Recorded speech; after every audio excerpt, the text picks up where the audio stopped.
Ya, perkenalin nama aku Marcelino Sadewa. Aku currently lagi pursue master degree di Korea. Nah, kali ini gara-gara berhubungan karena project aku di sini tuh berhubungan sama 3D face modeling, jadi aku bakal bawain paper 3D face modeling hari ini dan terutama spesifik ke avatar dan gaussian splatting. Karena akhir-akhir ini tren di 3D face modeling itu malah fokusnya itu akhir-akhir itu ke avatar daripada ke reconstruction ya. Jadi ya makanya aku bakal bawain. Oke, contents dari presentasi hari ini tuh kurang lebih ada introduction dan aku bakal jelasin methods, basic high level understanding kayak 3D Gaussian splatting, 3D head avatar, dan aku bakal masuk ke paper nanti Gaussian avatars. Oke, kita mulai dari introduction dulu ya. Nah, di sini tuh ada quote eh, quote dari yang kita quoted dari Campbell and Wynne di mana dia state bahwa eh wait making accurate measurement from photograph and using optics principles, the camera interior structure and its orientation to reconstruct dimension and position of object from overlapping image. Nah, jadi basically ini statement yang dikatakan oleh Campbell dan Wynne terhadap apa sih itu masalah dari 3D. Nah, kalimatnya ini cukup kompleks kan ya. Coba kita breakdown satu-satu. Pertama, pasti kita bertanya dong, eh, apa sih objektif dari masalah ini tuh di 3D di computer vision itu apa? Objektifnya dan goalnya itu apa? Nah, dari statement kalimat ini kita bisa bisa katakan objektifnya itu adalah reconstruct dimension and position of objects. Nah, kita udah tahu nih goalnya. Kita mau reconstruct dimension, kita mau position of objects. Nah, pertanyaan selanjutnya adalah pakai apa? Eh, Berdasarkan informasi apa kita bisa mencapai goal tersebut. Nah, dari kalimat ini kita bisa tarik dengan informasi yang pertama itu adalah fotograf, kedua itu ada kamera interior structure and its orientation, dan terakhir adalah overlapping image. Nah, jadi kita udah tahu nih masalahnya. Coba kita breakdown lagi ya. Pertama kan ada objektif. Objektif itu reconstruct scene or object into the space. Nah, pakai apa? Nah, ada non informationnya itu adalah RGB image from multiple view of the objects with camera information such as position, orientation, and overlap coordinates. Kita udah tahu nih objektifnya kita tuh kita mau reconstruct scene or object into the space. Dan kita juga udah tahu kita punya informasi apa untuk mencapai goal tersebut. Pertanyaan selanjutnya adalah bagaimana untuk kita mencapai goal tersebut. Kita udah punya goal dan kita udah punya informasinya. Pertanyaannya adalah how. Nah, untuk sebelum kita masuk ke how, aku bakal jelasin dulu history dari 3D untuk masalah how-nya ini tuh gimana. Nah, pada tahun 2011 itu ada yang namanya fotogrametri. Fotogrametri itu basically salah satu metodologinya itu adalah structure from motion pipeline. Nah, di sini aku bakal coba kasih lihat kira-kira pipeline itu gimana. Dan ini tuh lumayan penting ya karena ini salah satu baseline dari Gaussian splitting yang aku bakal jelasin nanti. Jadi ya, nah pertama dia itu bakal take a lot of image of an object.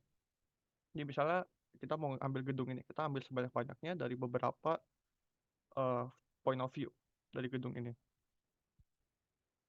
Nah selanjutnya tahap 2 adalah kita identify points in the image that can possibly be detected in the image. Jadi kita tuh mau coba cari nih uh, poin-poin mana itu yang correspondent terhadap point of view yang lain. Contohnya misal begini, dari gambar ini kita bisa lihat titik ini tuh itu bisa aja di koresponden terhadap titik ini yang di mana di gambar lain. Tapi ini adalah titik yang sama, atap yang sama dan ya titik yang sama. Dan titik yang sama ini bisa mungkin sama di sini dan sama yang di sebelah sini, gedung sini mungkin. Nah, kita udah bikin titiknya nih.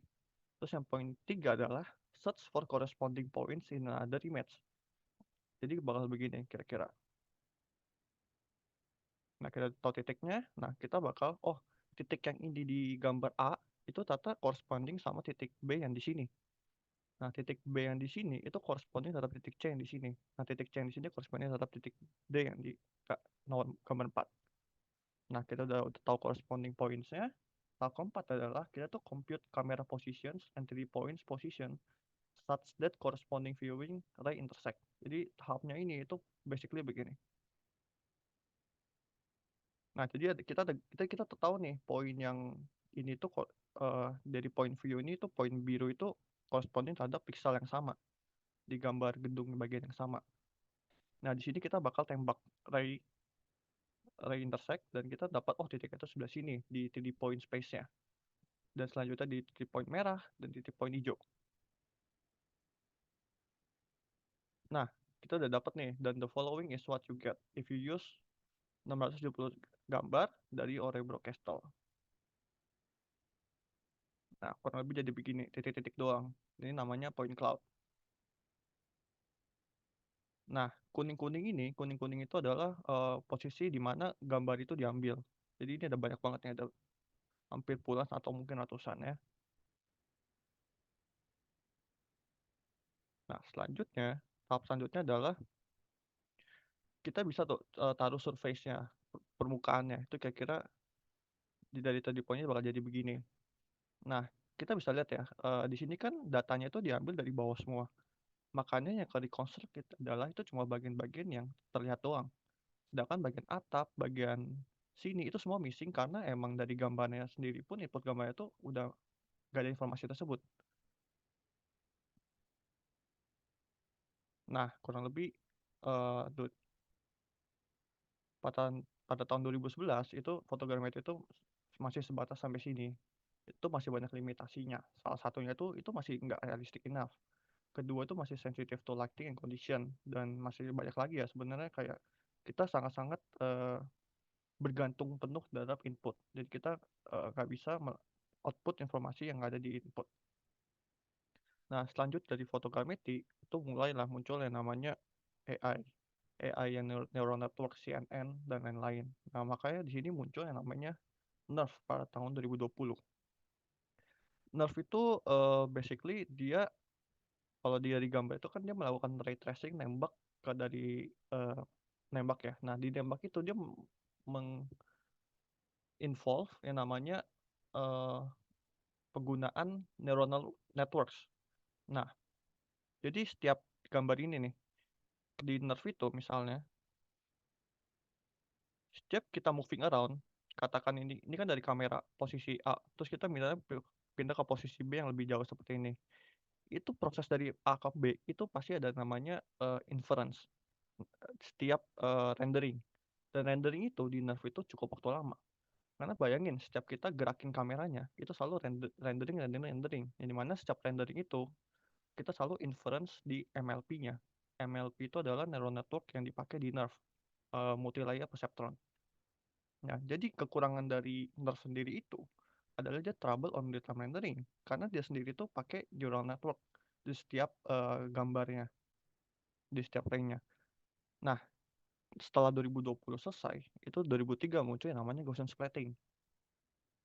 Nah, Gaussian splatting itu sebenarnya konsepnya mirip sama nerve, cuma bedanya adalah the splat itself itu physical entities di 3D space. Jadi splat itu kayak rounding bulat gitu. Nah, dia itu entities di 3D space. Dia itu a thing, bukan setiap kita mau lihat uh, point view misalnya gambar renderingnya, itu kita nggak harus selalu rendering. Karena itu sendiri udah objek nyata di 3D space. Kalau nerve kita harus rendering. Itu yang bikin lama. Nah, jadi Gaussian splatting itu does not use neural networks, which allow it to perform real-time rendering dan training way faster. Nah, selanjutnya nih, kita udah tahu kan tadi objektifnya apa, dengan informasi apa, dan kita juga udah tahu how-nya gimana. How-nya itu adalah bisa dengan fotogrametri, yang lanjut yang dari 2020 ada NERF, dan yang paling terakhir adalah Gaussian splatting. Nah, di gambar ini itu ada video dari real time view. Dan ini tuh nggak mungkin happening di nerve. Nerve itu pasti bakal ada trade off antara real time rendering yang dimana FPS itu kencang dengan trade off satunya adalah quality. Jadi kalau kita mau buat rendering yang cepat ya mau nggak mau kita mengorbankan quality-nya. Tapi kalau kita mau quality-nya bagus ya kita mau nggak mau harus mengorbankan FPS-nya, real time rendering-nya. Tapi Gaussian splatting itu bisa memecahkan trade-off tersebut. Kita bisa buat dengan real time rendering, FPS-nya tinggi, dan kita juga bisa ngeliat quality yang bagus. Itu kelebihan dari Gaussian splatting. Nah, selanjutnya kita udah tahu nih kira-kira masalah dari 3D itu apa, dari masalah 3D Words itu. Nah, di sini aku bakal jelasin metode pertama. Aku bakal jelasin secara high level apa sih itu 3D Gaussian splatting dan gimana mereka workingnya. Nah, di sini kita udah tahu ya, inputnya itu adalah RGB image from multiple view of the object with more information such as positions, orientation, overlap, coordinates. Contohnya inputnya adalah seperti ini.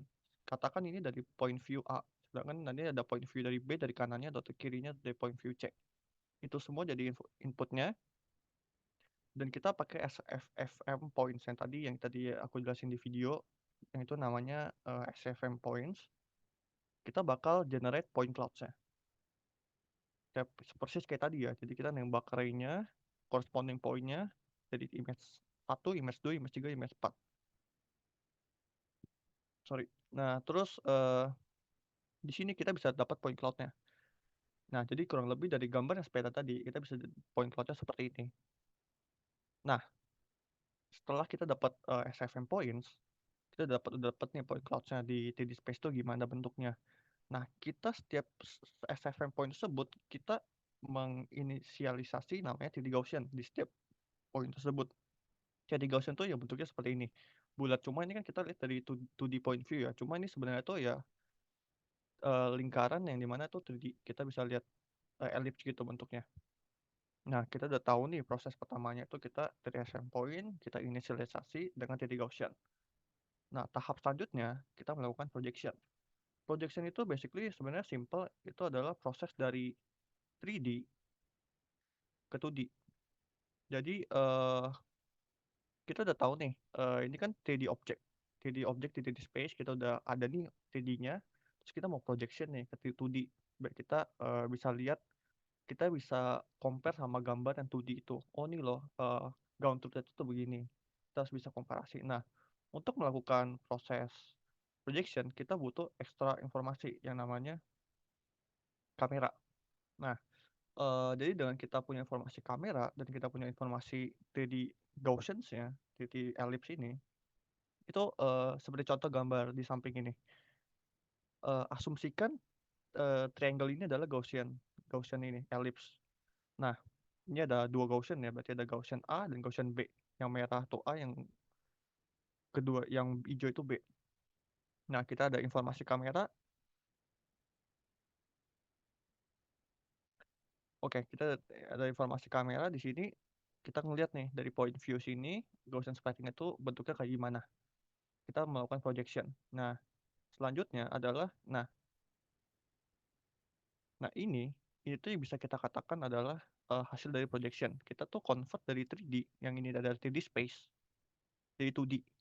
Nah, ini yang namanya projection, proses dari 3D ke 2D. Nah, setiap Gaussian A dan Gaussian B ini itu dia punya parameter sendiri, parameter untuk nentuin size yang mereka, posisinya mereka, warnanya mereka, dan opacity-nya mereka. Itu ada di mu. Mu di sini itu atau min di sini itu adalah XYZ-nya, posisi dari Gaussian-nya. Dan ada covariance. Covariance ini itu ada dua parameter, yaitu yang pertama adalah rotation, rotasi, untuk rotasi dari Gaussian itu sendiri. Dan yang kedua itu ada scale, besar kecilnya dari Gaussian tersebut. Dan selanjutnya itu ada opacity, tembus pandangnya, seberapa tembus pandangnya ini Gaussian, dan terakhir adalah color. Nah, proses projection itu, kalau udah selesai proses projection itu ada yang namanya differentiable rasterizer. Nah, ini yang membedakan dari uh, nerf sama Gaussian splatting. Uh, ini bagian big deal ya. Kenapa ini bagian big deal? Jadi kita analogin, ini ada yang namanya alpha blending. Alpha blending itu misalnya kita kasih ilustrasi seperti ini ya. Eh,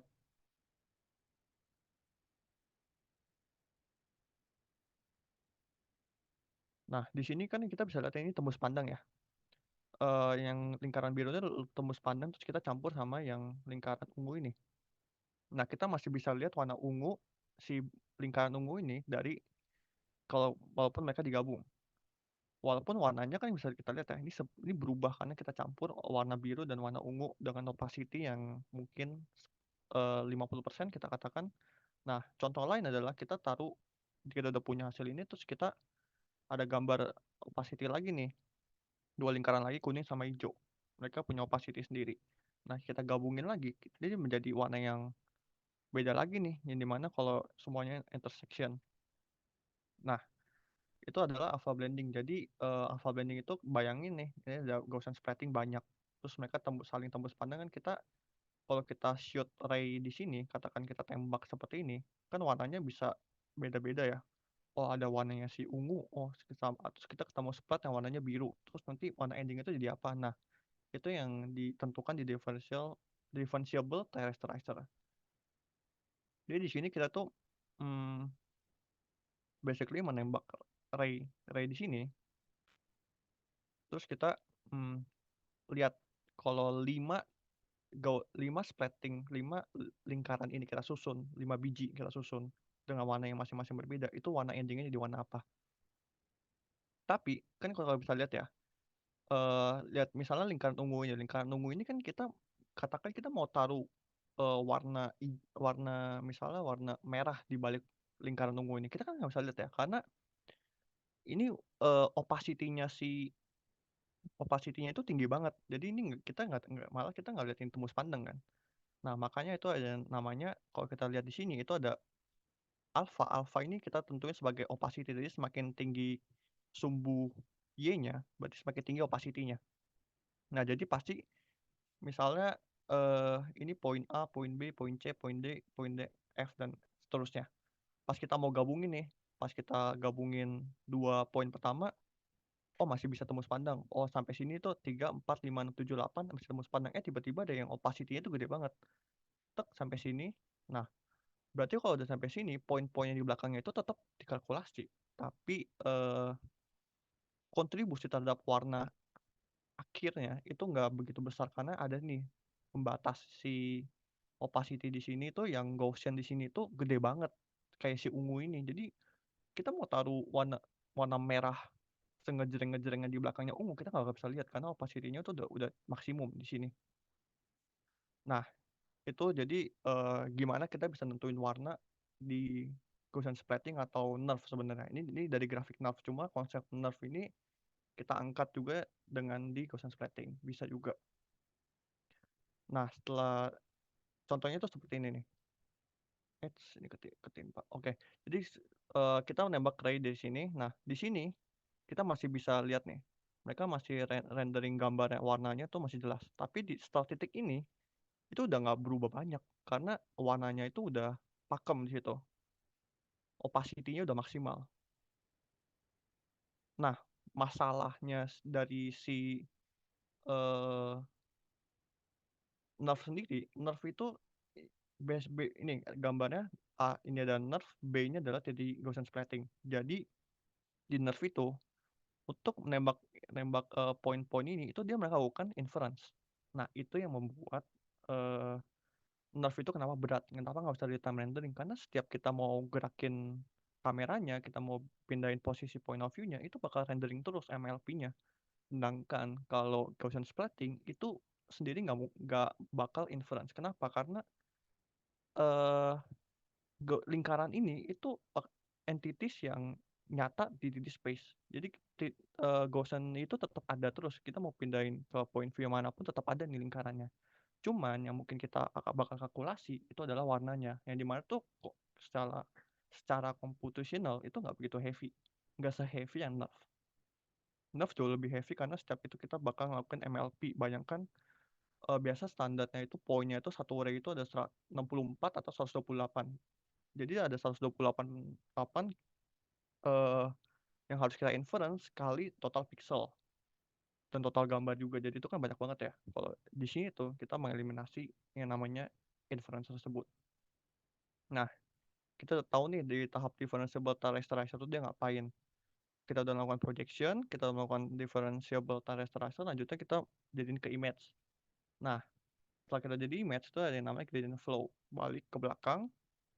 Nah, ini yang bagian penting, namanya kita harus jadiin ini differentiable biar kita bisa jadi learning untuk setiap ngubah-ngubah size-nya, ngubah color-nya setiap dari splating-nya. Nah, ada yang terakhir itu ada tahap pas kita backprop itu ada namanya adaptive density control. Adaptive density control itu basically jadi dia tuh misalnya ini objektif dari Gaussian splatting yang kita mau buat si lingkaran ini memenuhi uh, garis hitam ini. Nah, tapi kan ini masih kecil ya bagian tengah. Nah, makanya itu bakal di-clone terus lalu kemudian dia akan di-optimize pakai pas proses trainingnya. Jadi sesuai dengan target. Dan for reconstruction itu misalnya kegedean banget nih, ya udah kita split terus kita optimize lagi menjadi seperti target. Nah, kita udah tahu nih titik Gaussian splatting itu cara kerja secara high levelnya gimana.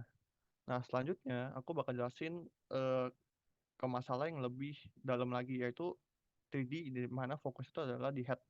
Terutama udah di head terus ini avatar. Nah, jadi masalahnya di avatar sebenarnya apa sih? Nih, kita udah punya nih, we already have a 3D model that is photorealistic enough. Jadi Gaussian seperti yang kita lihat tadi itu kan semuanya standing still ya di 3D space itu mereka diem, mereka nggak gerak. Nah, masalah selanjutnya adalah how can we make the 3D model move while maintaining its photorealism. Jadi ini gambar yang tadi sebelumnya itu dari Gaussian splatting itu ya mereka bisa gitu loh, produce gambar seperti ini. Tapi masa untuk misalnya kita ada gambar baru kita harus training lagi di overfit yang di muka bentuknya berbeda. Padahal subjek itu sama, cuma mereka tuh gerak doang. Nah itu kan lumayan ekstensif, jadi kita buat di mana eh, modelnya ini, model head avatar ini setelah kita input ekspresi bentuk apapun, dia bisa output sesuai dengan expression yang kita mau atau gerakan yang kita mau. Nah itu masalahnya. Jadi masalahnya adalah di avatar itu adalah gimana 3D space, 3D model tersebut itu bergerak. Nah aku bakal jelasin sini general pipeline-nya. Nah general pipeline itu sebenarnya sama kayak yang 3D di secara umumnya sebelumnya.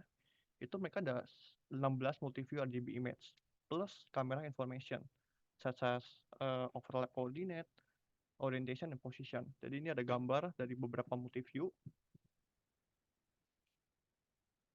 Terus kita udah punya inputnya. Terus kita punya inputnya, kita masukin ke namanya 3D Head Reconstruction. Untuk masalah sekarang kita fokus dulu aja kalau 3D Head Reconstruction itu sebenarnya cuma buat untuk memproduksi seperti gambar ini. Karena aku nggak bakal jelasin dalam karena ini another problem lagi di dalam 3D Head. Jadi di sini kita bakal fokus. Kalau 3D Head Reconstruction itu outputnya itu bakal jadi seperti ini. Nah ini itu sebenarnya ada banyak macam sendiri. Ada yang flame base, ada BFM base, ada nerve base. Nah, tapi mayoritas dari paper CVPR 2024 pun itu mostly pada pakai flame base. Jadi kita bakal fokus di flame base dulu. Nah, setelah kita udah punya 3D face model ini, asal tahu aja kita tahu kalau 3D head reconstruction itu seperti ini, itu kita jadiin template mesh. Jadi buat apa sih template mesh? Template mesh itu jadi kita ngasih tahu nih, lu kalau mau generate 3D itu jangan terlalu abstrak. Ini ada guidance-nya nih. Lu buat 3D itu berdasarkan dari template ini aja. Nah, dari photorealistic step itu next step-nya itu kita punya template mesh, itu input pertama, input kedua yang pertama kita masukin lagi. Terus itu ada beberapa base, ada seperti nerve base dan Gaussian splatting base. Dan hari ini kita bakal fokus ke Gaussian splatting base dulu. Nah, outputnya bakal jadi seperti ini. Jadi ini tuh kalau kita misalnya output mukanya si Obama di sini dalam ekspresi apapun, dia bakal bisa output dengan ekspresi apapun. Nah, jadi di dalam 3D head avatar ini tuh dianggap sebagai pre-processing. Kita nggak usah terlalu fokus ini. Jadi, kita itu udah punya informasi bentuk yang seperti ini, terus kita udah punya inputnya. Jadi itu adalah pre-processing di sini, dan yang di sini photorealistic step itu baru namanya tahap di avatar. Oke, jadi kita sekarang bakal masuk ke paper. Kita udah dapat high level understanding nih dari di head avatar tuh gimana. Nah, jadi paper ini tuh uh, Gaussian avatar, photorealistic head avatars with trick 3D Gaussians. Nah, jadi dari video ini tuh hasil dari output dari si hasil paper ini. Nah, di sini tuh itu dia melakukan real time rendering karena dia bisa otak-atik si parameternya si flame, si mesh-nya itu. Mesh itu dia bisa otak-atik mukanya, ekspresinya secara real time. Dan di sini tuh mereka ada dua poin yang harus kita perhatiin. Di sini kita ada splatting ya. Splatting itu berlaku sebagai kulit dari si muka ini.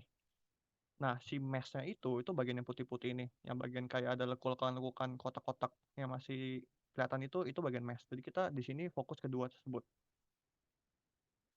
Nah, kita sekarang masuk ke introduction dari paper ini. Nah, problems dari 3D head avatars itu pertama, karena trennya sekarang 3D head avatar pada nerf. Nerf sendiri itu lacks of controllability and does not generalize well to novel poses and expressions. Jadi untuk katakan kita training di muka yang senyum terus. Oh, jadi kalau dia di tes ke muka yang senyum, jago. Tapi kalau kita tes dia di muka yang sedih, oh dia bakal berantakan. Misalnya dia sedih tapi jadi semuanya itu dihancur secara uh, penglihatan manusia kita. Nah, itu masalah pertama. Dia tuh nggak bisa general swear di novel poses and expression. Yang kedua, Nerf sendiri itu struggle with real-time rendering. Itu adalah masalah umum di Nerf. Nah, solusinya gimana? Solusi dari paper ini itu dia using Gaussian splatting this paper to able to do real-time rendering and able general well to novel poses and expression. Jadi dia di sini tuh pakai Gaussian splatting. Nah, gimana paper ini utilize Gaussian splatting terhadap masalah avatar ini? Nah, di dalam metode ini pertama dia pipeline-nya adalah dia katakan ada input video. Dia jadiin frame di sini. Katanya ada banyak frame ya. Ada 1 2 3 4 5. Nah, di setiap frame ini itu bakal kita generate namanya flame tracking. Jadi katakan di image ini dia bakal seperti ini hasil flame-nya, dan setiap gambar itu bakal di generate flame-nya. Dan flame sendiri itu uniknya adalah dia itu parametric model. Jadi katakan kita mau mengubah ekspresi si muka ini, kita udah punya nih hasil mukanya nih. Seperti ini, kita mau otak-atik expression-nya. Ya, kita tinggal otak-atik dari parameter dari expression-nya. Tinggal kita kayak tadi gambar video sebelumnya ya. Jadi sebenarnya yang dia lakukan di sini itu adalah cuma otak-atik uh, parameternya si flame-nya sendiri, mesh-nya sendiri. Tapi masalahnya adalah gimana kita ngebuat si Gaussian splatting ini itu ngikutin expressionnya si mesh ini. Nah, itu masalah dari yang pengen diatasin dari paper ini juga sebenarnya. Nah, jadi uniknya dari frame sendiri itu dia parametrik. Jadi kita mau identity apapun, siapapun, kita bisa bentuk shape-nya, kita bisa bentuk expression-nya dari adjust dari parameter ini. Nah, di setiap untuk generate flame sendiri itu biasanya adalah juga vertices atau triangle. Nah, each triangle ini itu ada variabel seperti triangle scaling untuk ukurannya, itu ada K, dan untuk triangle position itu ada T, dan untuk rotation itu ada R. Nah, selanjutnya dia melakukan inisialisasi Gaussian splatting bagian kulitnya itu terhadap setiap vertices atau setiap triangle yang ada di flame tersebut. Oh, jadi dia tinggal inisialis satu Gaussian splat di masing-masing triangle. Jadi katakan ada 6.000 triangle di dalam untuk menyusun muka ini, ya berarti ada 6.000 juga untuk di initial 6.000 Gaussian splatting untuk diinisialisasi. Nah, untuk yang atasnya ini aku bakal jelasin selanjutnya. Nah, setelah itu eh, Gaussian splatting ini pun juga punya parameter seperti 3D Gaussian parent triangle. Jadi setiap Gaussian splatting yang diinisialisasi itu dia punya informasi terhadap Oh, ini gue tadi itu diinisialisasi sama di triangle-nya indeks apa sih? Jadi ada informasi tersebut pertama, kedua itu ada informasi SH coefficient. Jadi ini spherical coefficients, basically itu untuk menentukan warna dari setiap Gaussian splitting-nya, lingkaran-lingkaran elips yang tadi kita lihat. Terus ada bagian opacity. Opacity itu ya tembus pandangnya. Terus ada scaling-nya, scaling itu besar kecilnya dari Gaussian splitting tersebut. Terus ada posisi, terus yang ketiga ada rotation. Nah, ini sebenarnya equation yang sama persis dipakai di NERV. Cuma bedanya adalah kalau di NERV, untuk kita melakukan kalkulasi C dan dan ini alpha ini opacity dan C ini untuk color, itu mereka ya dari tadi masalahnya kita harus inference, tapi kalau di sini enggak. Karena setiap Gaussian splitting itu punya parameter terus masing-masing, kita tinggal ambil aja. Ini untuk rendering equation-nya, basically ya kayak tadi yang aku jelasin, dia bakal gabungin nih 5 Gaussian splitting, 5 ellipse, terus kita jadiin satu, oh warnanya jadi apa nih? Dengan opacity dan color mereka keunikan masing-masing. Nah, selanjutnya itu ya bakal kita lakukan proses training. Kita pakai loss yang ada di sini, dan kita juga apply adaptive density control with binding and inheritance. Jadi Gaussian splitting yang tadinya cuma satu, itu bisa jadi dua, bisa jadi tiga. Nah, aku bakal jelasin selanjutnya adalah gimana metode ini. Jadi kita kan udah bisa ngatur ya expression dari identity muka ini, dari 3D avatar ini, dari frame parameter sendiri. Kita udah bisa ngatur expression, tapi masalah selanjutnya adalah gimana kita bisa buat kulitnya itu atau Gaussian splitting-nya tersebut yang bertanggung jawab sebagai appearance-nya itu bisa ngikutin expression yang ada di mesh ini. Jadi ini ada 2 poin hal yang berbeda. Nah, untuk mencapai rigging tersebut, Pepper ini melakukan metode ini untuk namanya global translation. Basically kita membuat informasi lokal itu misalnya informasi ya, jadi dia cuma tahu posisi di lokal di titik flame ini, katakan Gaussian splitting itu ada di lokal, oh gue cuma tahu XYZ di bagian lokal sini doang, itu di mana. Nah, kita lakukan namanya convert ke global, dan global itu bisa kita pakai untuk scaling. Untuk global scalingnya itu kita bisa kalkulasi dengan tangle scaling, terus kita dot product terhadap scalingnya si Gaussian sendiri. Dan selanjutnya untuk mu ini adalah position ya. Itu bisa kita kalkulasi dengan tangle scaling, terus kita bisa kombinasi dot product dengan tangle rotation, terus kita bisa dot product lagi dengan local position, dan bisa kita tambah terhadap translation. Translation itu adalah tangle posisinya sendiri. Selanjutnya ya untuk seterusnya juga seperti itu, seperti rotation itu kita lakukan global. Jadi di sini tuh mereka membuat koneksi antara si 3D mesh terhadap Gaussian splitting-nya. Nah, kita udah tahu nih gimana si paper itu membuat koneksi antara Gaussian splitting dan mesh-nya itu. Selanjutnya kita bakal fokus ke gimana mode paper ini tuh melakukan optimisasi dan regularisasi. Ada yang pertama tuh ada loss pertama tuh namanya RGB loss. Seperti namanya sebenarnya simpel aja ya, kita cuma mau bandingin loss dari RGB tersebut. Dari pixel dari hasil pixel gambar yang di 2D image yang diprediksi, kita komparasi pixel by pixel terhadap hasil dari pixel groundtruth-nya. Jadi goalnya itu sebenarnya simple, to measure the dissimilarity between the rendered image dan target image. Di sini dia pakai dua. Pertama itu ada loss biasa, literally mereka cuma benar-benar komparasi pixel by pixelnya, itu L1 loss. Kedua dia pakai di SSIM. Di SSIM itu basically kenapa ada dua? Kenapa? Basically masalahnya itu seperti ini. Kalau RGB-nya tuh mirip banget, belum tentu secara mata manusia itu mirip.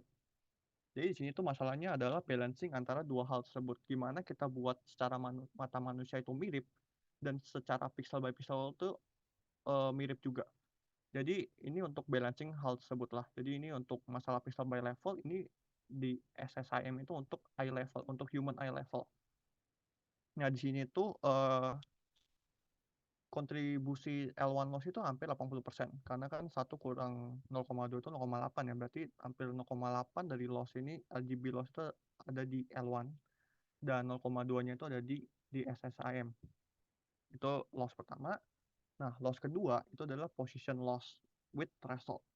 Nah, goal dari position loss ini adalah to ensure, untuk memastikan Gaussian spread itu maintain loh posisinya mereka terhadap parametric model, terhadap triangle-nya dia.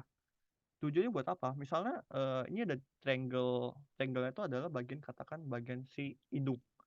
Nah, kita nggak mau nih ngebuat si Gaussian spreading yang diinisialisasi di hidung itu bakal pindah sampai ke mulut, sampai ke bagian dahi katakan.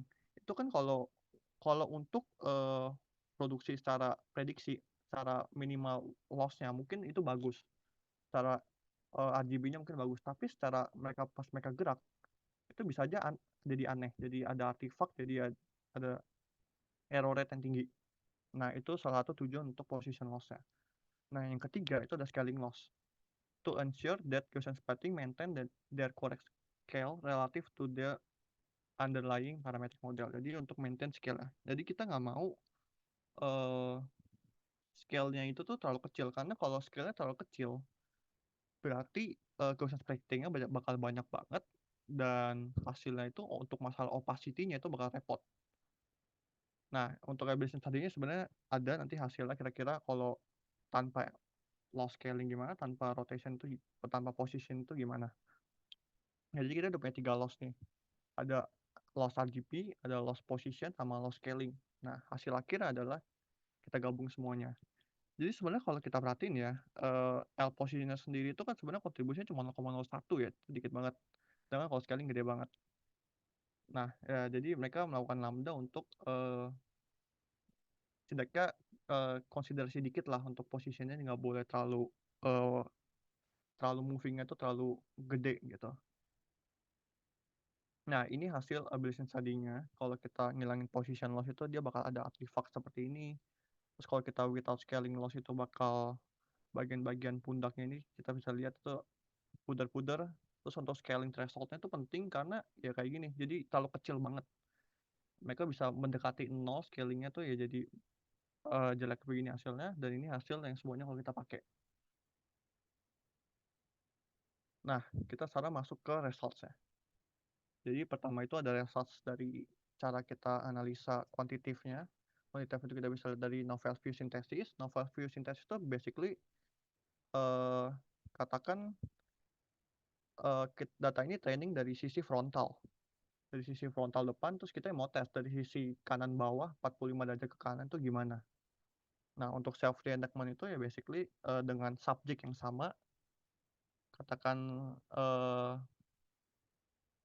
proses reenactment itu ya seperti ini di gambar. Jadi ada actor dan animated avatar. Ini animated avatar ini sebenarnya ya 3D object. Ini 3D literally bukan orang, tapi dikontrol sama si actor ini. Nah, itu yang dari namanya self reenactment. Terus kedua itu namanya cross identity reenactment. Nah, cross identity reenactment itu ya seperti video ini, yang dimana identity-nya itu yang dari source actor sama animated avatar itu beda. Bedanya self reenactment sama cross identity reenactment ya cuma masalah identity aja. Kalau self reenactment itu ya kita mereenactment diri kita sendiri, subjek kita sendiri. Kalau cross identity itu beda subjek. Nah, dari hasil pun kita bisa lihat PSNR itu basically PSNR, SSIM, LPS itu menilai seberapa miripnya hasil dari generated output sama ground truth-nya. Nah, kita bisa lihat akurasinya semakin tinggi itu semakin bagus untuk PSNR dan SSIM, dan semakin rendah itu semakin jelek untuk LP IPS. Nah, di sini mereka dapat secara general kita bisa lihat mereka tuh jauh lebih bagus, walaupun ada sedikit kalah di bagian insta 0,3 poin, tapi secara keseluruhan mereka jauh lebih bagus. Nah, ini kira-kira kurang lebih hasilnya ya. Cara kita analisa secara kualitatif, analisa novel view synthesis, kita bisa lihat ada masih beberapa pudar, dan untuk yang paling kanan tuh yang hours itu yang untuk yang hours yang 2 dua atas ini tuh bagian sini dan ini ground truth-nya. Kita bisa lihat mereka jauh lebih mendekati ground truth untuk hours ya, untuk hasil dari paper ini.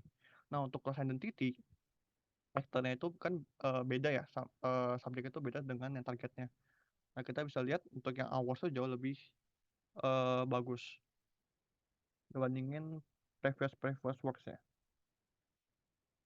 Nah, tapi papers ini sendiri tuh masih ada limitasinya. Seperti salah satunya adalah lack control over areas that are not modeled by flame, such as hair and other accessories. Jadi kalau kita bisa lihat di video yang sebelumnya ya,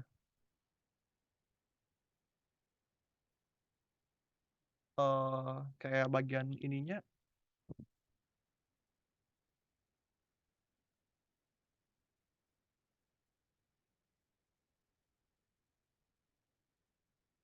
nah seperti bagian flame-nya, maksudnya dari yang limitasi tersebut adalah kita bisa lihat ya, flame-nya itu kan nggak mencakup semua rambutnya. Nah, itu yang bakal jadi masalah. Jadi gara-gara eh, bagian bagian rambutnya itu nggak mencakup bagian semua rambutnya, kayak ada little strain di sini, bagian rambut yang kecil-kecil itu nggak di eh, informasinya itu nggak ada di mesh-nya. Jadi itu yang bagian masalah. Jadi kayak contoh gambar ini, bagian hours-nya itu bagian sini aja kita kelihatan ya, ini nggak dapat di capture oleh metode avatar ini. Nah, sekarang kita udah selesai pembahasan untuk papernya, sekarang kita masuk ke konklusi. Nah, konklusi pertama secara general aja dari nerf dan Gaussian splitting itu, nerf sendiri itu kan masalahnya dia punya trade-off ya antara realistik, kualitasnya sama rendering time-nya. Jadi kita harus pilih, kita mau realistik ya kita harus mengubahkan rendering time-nya, dan sebaliknya, dan vice versa.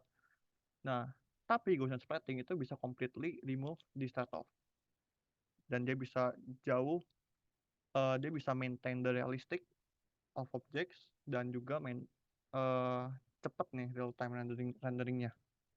Dan yang kedua, properties dari Gaussian splitting itu uh, dia itu nggak pakai MLP, yang dimana NNerf itu pakai NLP, yang dimana dia bakal nggak possible tuh untuk melakukan real time rendering terhadap nerf. Tapi kalau untuk Gaussian splitting, karena dia nggak pakai MLP, dia bisa. Nah, yang ketiga, everything that's being done by nerf, yang semana sebelumnya itu selalu solusinya itu adalah nerf itu selalu getting slowly replaced by Gaussian splitting, which is also the case in the field of 3D head avatar. Dan untuk dari paper sendiri, konklusinya adalah kontribusi dari paper ini itu dia melakukan 3D Gaussian rigging dari 3D Gaussian splitting terhadap mesh dari si 3D hasil dari head reconstruction tersebut. While the original 3D Gaussian splitting failed to maintain facial structure during movement, karena untuk 3D Gaussian splitting secara general kan nggak bisa bergerak ya, tapi di sini itu Gaussian avatar tuh bisa nih successfully preserve the facial structure when the face is moving. Nah, konklusinya itu kurang lebih dari seperti itu.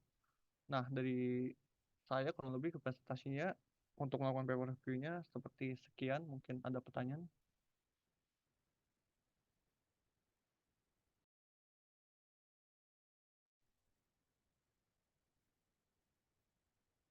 Oke, thank you Marcelino. Apakah teman-teman ada yang mau bertanya?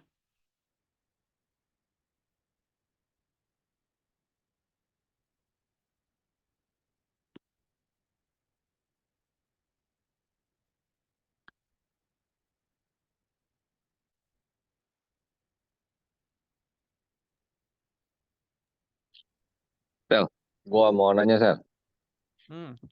Gimana kok? Sel, ini itu dia sistemnya itu lu jadi setiap kali ada driving video dia ngerender baru terus ya? Atau kalau misalnya ada satu yang gua tahu itu dia Insta. Insta itu dia basically lu udah ada base model, udah base orang ini. Jadi kalau setiap kali gerak yang lu predik cuma offsetnya aja. Paham nggak? Jadi dia berubahnya berapa? Kalau ini apakah let's say gue mau gerakin dari A ke B gitu. A gue render sendiri, B gue render sendiri gitu. Jadi nggak ada apa ya namanya, nggak ada hubungannya sama previous frame-nya gitu. Atau ada? Gue kurang nangkep sih kalau pertanyaan lo. Jadi let's say lu punya ini kan gerak terus tuh orangnya yang sebelah kanan. Ya, Itu tuh dia basically lu punya satu model, lu udah training nih, udah jadi nih. Ibaratnya tipos lah, tipos tuh kayak template-nya lah, template satunya gitu. ah, Eh, nah, terus lu setiap kali berubah, lu tinggal dari template plus offset gitu, atau lu bikin lagi yang baru, paham gak lu? untuk itu sebenarnya kita training dari Gaussian splatting itu kan overfit ke subjek ya, ke subjek trainingnya. Jadi ya kita cukup training sekali, terus nanti dia bisa inference untuk kita bisa lakukan expression transfer, itu ada algoritmanya sendiri. Oh, Jadi terus ya ini untuk gimana? per subjek, jadi satu orang satu gitu. Iya, jadi dia overfitting terhadap subjeknya sendiri. Oke. Jadi untuk ganti subjek ya kita harus overfit ke subjek tersebut untuk misalnya kayak aku sendiri pernah training di mukanya Obama dan itu kita ya training overfit sampai Obama dan kita bisa lakukan inference terhadap mukanya Obama tersebut. Tapi ya sebatas muka Obamanya aja. Tapi ekspresinya bisa semuanya gitu, generalisasi, general lah maksudnya. Jadi lu udah training nih dari segala macam point of view gitu, point of view kamera, sama expressionnya bla bla bla bla bla, lu training, jadilah satu Obama gitu. Terus kalau lu gerakin let's say pakai orang lain gitu, cross identity gitu, let's say lu sendiri gitu. Bisa. Jadi kayak yang point out gue masalah itu adalah dia itu bisa loh generalize well to novel poses and expression.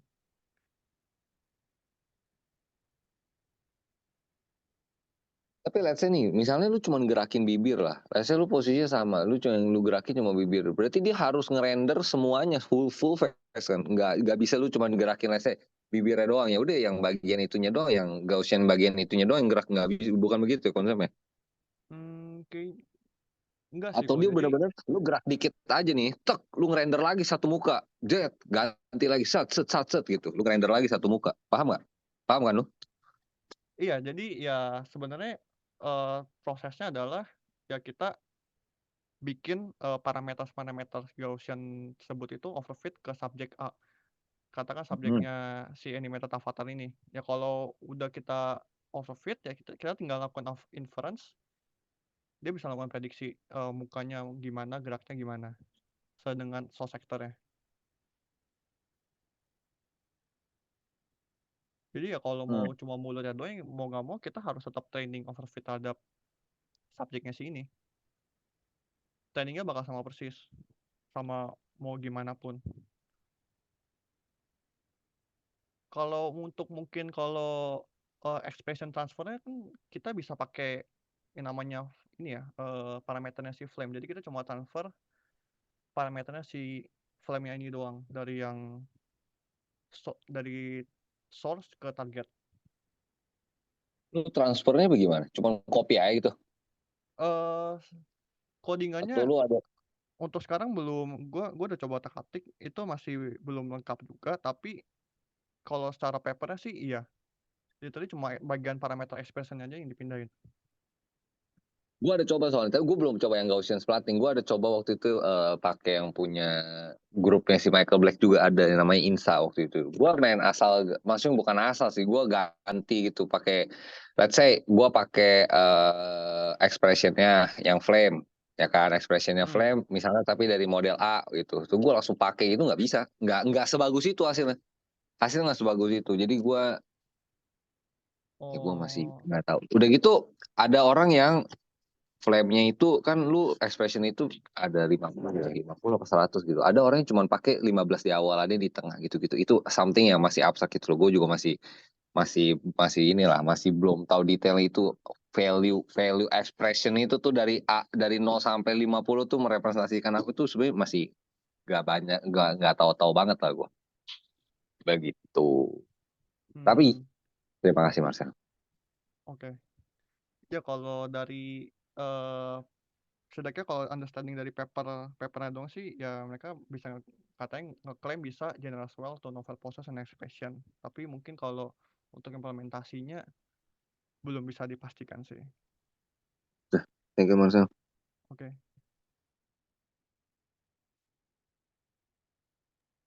Sel, itu dia ngejalanin Gaussian itu kan, lu dapat triangle terus seperti tengahnya, terus lu tinggal Hmm, bikin Gaussian plottingnya aja kan. Let's say kalau flame itu kan 5.000 something ya, iya 6 ribuan. 6 ribuan. Jadi Gaussiannya itu juga 6.000. Ini Eh, yang model baru ya. Kalau yang model lama kan dia botak doang kan. Ini kenapa nah bisa ya, rambut? Ini 2002 ya. nah Oh, iya. ini juga yang aslinya kan flame itu cuma botak ya. Tapi entah Hmm. kenapa di paper ini tuh mereka munculin yang ada rambutnya sendiri, dan di isu-isu pun udah orang pada minta, gue mau dong minta yang ada rambutnya, tapi kayaknya itu bagian paper mereka yang lain yang mereka nggak mau keluarin dulu sih. Jadi emang ini Oh. juga masih pertanyaan, di paper ini doang yang pakai ada kepalanya, ada rambutnya. Nah, untuk Soalnya gue pertanyaan kenapa apa? lanjut? Enggak Untuk lanjut. pertanyaan Gaussian splatting itu ya, katakan ada 6.000 triangle ya, nanti juga ada bakal 6.000 Gaussian splatting juga. Nah, tapi at the end sepanjang proses training dia bakal ada namanya adaptive density control. Nah, itu dia bakal Dia berubah. cutting kan. Iya, Basically bakal di kalau misalnya itu di pruning. cutting kan. Iya, iya, pruning-pruningan.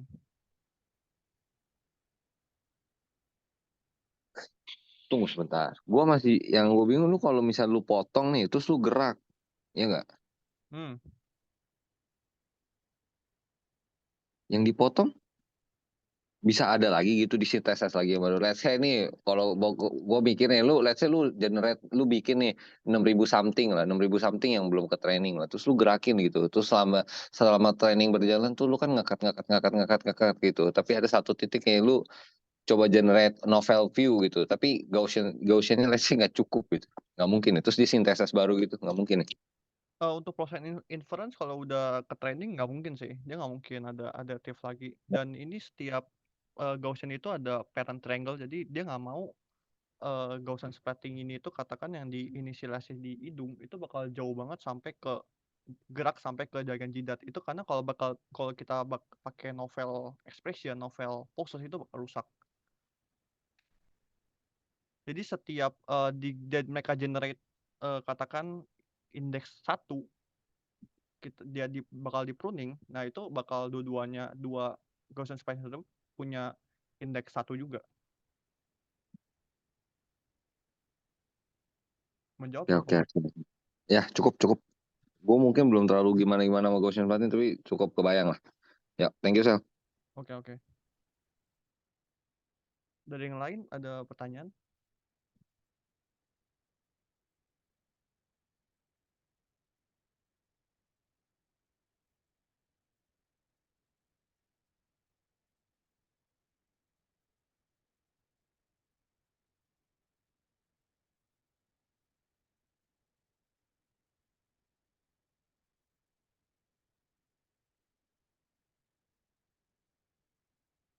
Gue ada satu pertanyaan, tapi baterai gue udah mau habis nih. Nanti kalau misalnya gue tiba-tiba keluar sendiri, ya tetap dijawab aja ya. Soalnya gue record juga nih. Oke. Bentar deh. Kayaknya recordnya hilang.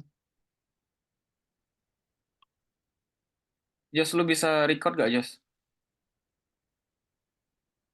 Kok di gue masih recording? Oke. Iya, gue ada pertanyaan. Kalau misalnya, ini kan dia pakai 3D Gaussian parameters ya. Betul. Maksudnya kalau misalnya 3D Gaussian parameters ini diganti dengan nerf kan sebenarnya masih masih sah-sah aja gitu. Tapi kalau misalnya orang pakai 3D Gaussian parameters ini, kan kita nggak bisa masukin misalnya satu feature tertentu gitu. Misalnya feature identity atau feature dari style mukanya gitu. Untuk ngegabungin hal-hal yang kayak gitu tuh memungkinkan nggak dengan structure-nya 3D Gaussian sekarang? Untuk aku selama baca papernya sih dia ada point out juga. Jadi kelebihannya itu mereka bisa maintain identity juga sih kalau pakai 3D Gaussian. I see. Itu by loss function ya dia preserve identity. Hmm, Salah satu preserve-nya sih kayaknya nggak sampai loss functionnya paling cuma sampai selevel RGB position dan scaling doang sih kok. Sebenarnya untuk identity-nya pun tuh cuma diklaim by statement aja, tapi kalau by evaluation gitu nggak ada sih. Nggak ada. Oke. Kok tapi bukannya kayak Gaussian ini kan per subjek, jadi udah pasti identity nggak kemana-mana nggak sih kok? Kan dia per subjek. Dia cuma bisa per subjek kok. Nggak bisa lu general, nanti lu punya satu Gaussian tapi buat over semua gitu. Semua orang di dunia ini kan nggak bisa dia. Iya, iya, Iya nggak? iya. Iya, mirip kayak Nerf. Tapi maksud gue kalau misalnya by design berarti nggak mungkin bisa kita identity-nya kayak multiple gitu dalam Iya, satu model. ya nggak mungkin karena untuk kita bisa produce satu muka ini ya kita bakal overfit ke identity si in video input ini. I see. Ini harus pakai berapa video input? Ribuan ya?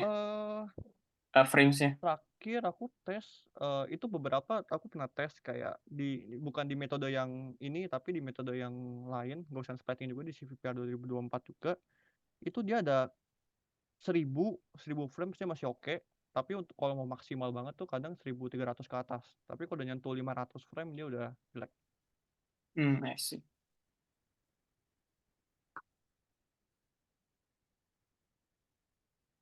Oke, apakah ada teman-teman lain yang mau bertanya?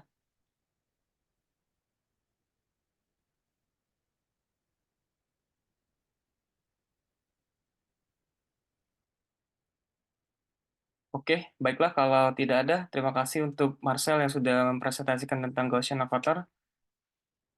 Untuk next presenter, 2 minggu lagi bisa dilihat di list. Jika ada yang mau menambahkan namanya juga bisa menambahkan di list. Terima kasih semuanya yang udah hadir pada malam hari ini. Oke, just mungkin bisa recordnya dimatikan. Yep, thank you. Nih gue matiin.